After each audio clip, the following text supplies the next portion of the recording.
সুপ্রিয় দর্শক মণ্ডলী, আসসালামু আলাইকুম রহমতুল্লাহ। সুপ্রিয় গাইস, আপনারা দেখতেছেন যে উত্তরবঙ্গের তামাক কিন্তু বেশি বিখ্যাত হলে তামাক।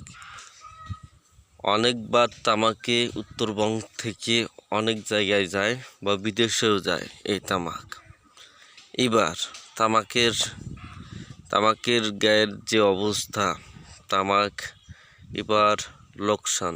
অনেক কোম্পানি এসে ঘুরে যাবে, এই তামাক নিতে পারবে না। আপনারা ভালোভাবে লক্ষ্য করে দেখেন যে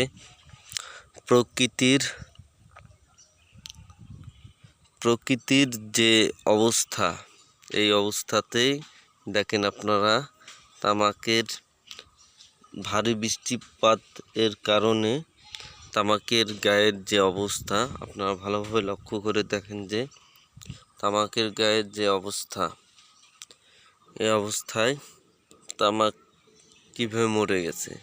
তামাক এবার কেউ বেশি তুলতে পারবে না তামাকে ঘরে, এবং বাইরের দেশ বা বাংলাদেশের বিভিন্ন জায়গাতেও বেশি তামাক যাবে না, আর তামাকের দাম হবে অনেক।